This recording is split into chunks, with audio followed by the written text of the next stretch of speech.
The member for Sydney. Thank you, Mr Speaker. My question is to the Prime Minister. Before coming to office, the Liberals promised Australians their power bills would drop by $550 a year. They didn't.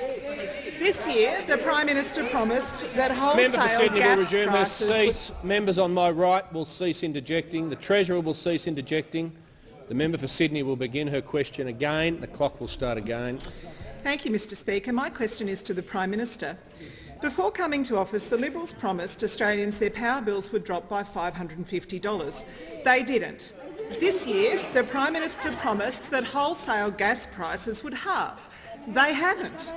And yesterday it was revealed that the Prime Minister's latest energy policy might only reduce the power bills of Australians by a lousy 50 cents a week in 3 years' time. Why would the Australian people believe anything this Prime Minister says about energy prices? The Minister for Energy and the Environment. Well, Mr Speaker, thank the member for her question, and I can read from an ACCC report. I can read from an ACCC report which says about the abolition of the carbon tax, the Commonwealth Treasury's estimated $550 cost saving to households is reasonable, Mr Speaker.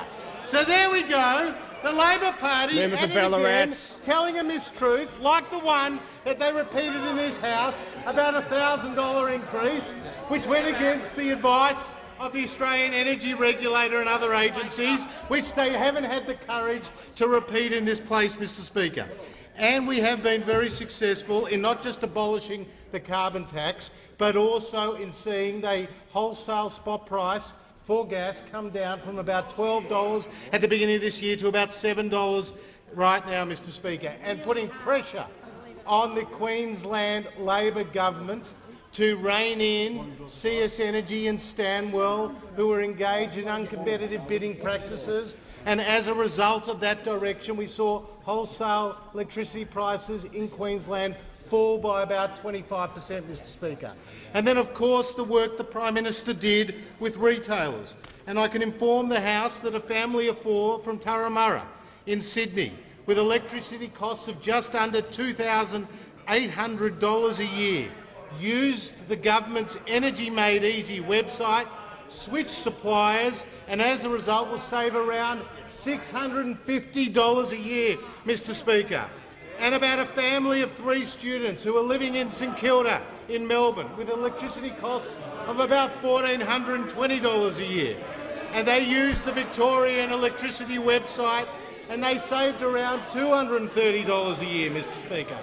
And there was a family of 3 living in Ashgrove in Brisbane, and they had electricity costs of about $2,850 a year.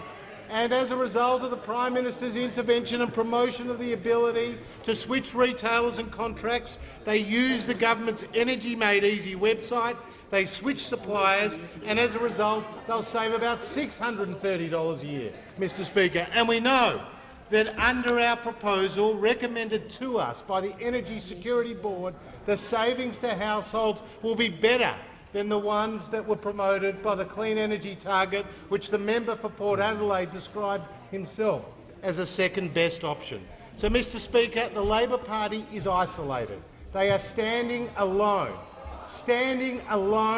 in opposition to the recommendation from the experts, the industry, the big users, the industry organisations have all come around to support this initiative as one that will deliver reliable, The Minister's affordable time has power. concluded. The member for Murray.